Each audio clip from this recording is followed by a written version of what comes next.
Shalom Aleichem. Shalom Aleichem. Shalom Aleichem.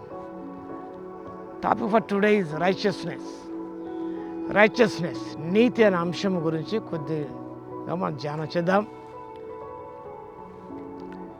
Text is from Paul's second epistle to Corinthians chapter 5 verse 21. అపోస్తలుడైన పౌలు కొరింథీ సంఘానికి రాసిన 2వ పత్రిక 5వ అధ్యాయము 21వ వచనం. ఎందుకనగా మనం ఆయనందు దేవుని నీతి అగునట్లు పాపం మెరుగైన ఆయనను మన కోసము పాపముగా చేశాను. ఎందుకనగా మనం ఆయనందు దేవుని నీతి అగునట్లు, నీతి అన్నమాట righteousness. It means living right relationship with God. మూల భాషకు అర్థం గమనిస్తే to live justly, honestly, faithfully according to God's instructions. దేవుడు సెలవిచ్చినట్టుగా దేవుని సూచన ప్రకారము నీతిగా, యథార్థంగా, నమ్మకంగా జీవించుట, that is righteousness. Behaviour that is morally justifiable or right. మన ప్రవర్తన అనేది నైతికంగాను ఆధ్యాత్మికంగాను సరైనదిగా ఉండుట, న్యాయసమ్మతమైనదిగా ఉండుట. Biblical stand of human righteousness is God's own perfect in every attributes, every behavior, every word.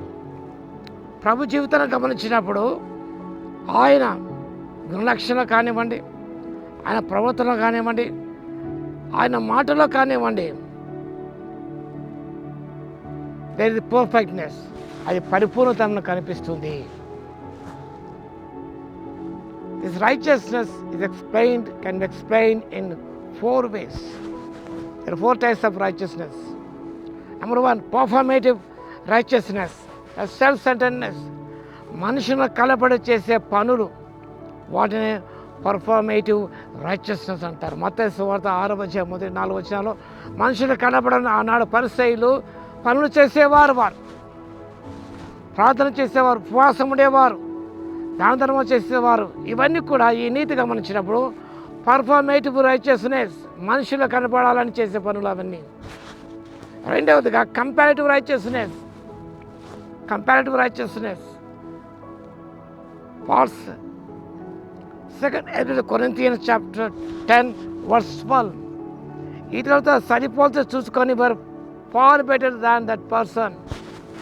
ఈజీగా పరిసయ్యుడు సుంకరితో సరిపోల్చుకొని ఆయనకంటే నీతిమంతులను, చెవును కాను, దొంగను కాను, వ్యభిచారుని కాను నేను అంటూ తన నీతిని, తన ప్రవర్తన ఇతరులతో పోల్చుకొని నేను బాగానే ఉన్నాను అనుకోవడం, అది కంపారిటివ్ రైచియస్నెస్.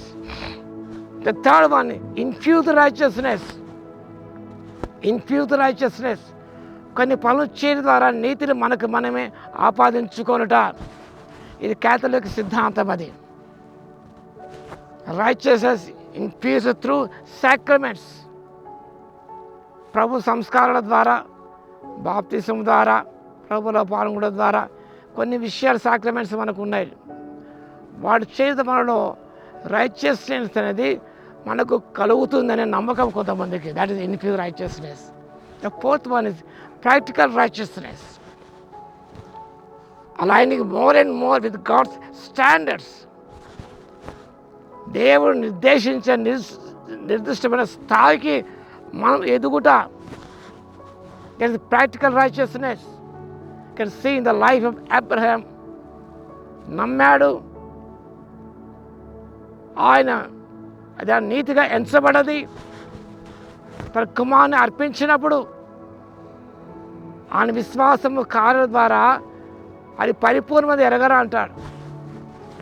ప్రాక్టికల్ రైచియస్నెస్, అభ్యాసయుతమైన నీతి. ప్రభు కృపతో నీతిమంతుగా తీర్చబడ్డా మనం, కానీ దేవుని నిర్దేశించిన దేవుని స్థాయికి మనం ఎదగాలి. అదంటాడు నీతి అని మైమరువు. కాబట్టి నీ నీతి ఎలాంటి నీతి ఒక్కసారి జ్ఞాపకం చేసుకో. ఇది పర్ఫార్మేటివ్ righteousness, or is it comparative righteousness, or it is infused righteousness, or it is practical righteousness. ప్రభు దా నీతిగా తీర్చబడేది మనం, ఆ నీతిలో మనం ఎదగాలి. మనం ప్రభువే మనకు గురి. కాబట్టి ఆ రీతిగా ప్రభు యొక్క స్వారూప్యానికి ఎదగడానికి పరిశుద్ధాత్మ దేవుడు మన శక్తిని దయచును గాక. ఆమేన్. ప్రార్థన చేద్దాం. స్తుతికి పాత్ర మహోన్నతుల మీకు వందనాలు స్తోత్రాలు తండ్రి. మా నీతి ఎలా ఉండదో అనే విషయాన్ని ఒక్కసారి జ్ఞాపకం చేసుకుని అయినా శాస్త్ర కంటే పరిశీలన నీతి కంటే మా నీతి అధికం కానట్లయితే మేము మీ రాజ్యం ప్రవేశించలేము. కాబట్టి తండ్రి వారి నీతి వల్ల స్వనీతి వల్ల మా నీతి ఉండకపో అభ్యాసయుతమైన నీతి ప్రభువా మేము జరిగించిన అయినా మీ కొలమాన ప్రకారం జీవించుకునైనా ఆత్మశక్తి ఇవ్వగలందుకు మీకే స్తుతి స్తోత్రాలు చెల్లించుకుంటూ వాక్యం వింటున్న ప్రతి బిడ్డను దర్శించి దీవించమని యేసయ్య నామములో ప్రార్థించి వేడుకొంచున్నాము తండ్రి. ఆమేన్. మన తండ్రి అయిన దేవుని యొక్క ప్రేమయు, మన ప్రభువును రక్షకుడైన యేసుక్రీస్తు యొక్క కృపయు, పరిశుద్ధాత్మని యొక్క అన్యోన్య సహవాసం మనందరికీ సదాకాలము తోడే ఉండును గాక.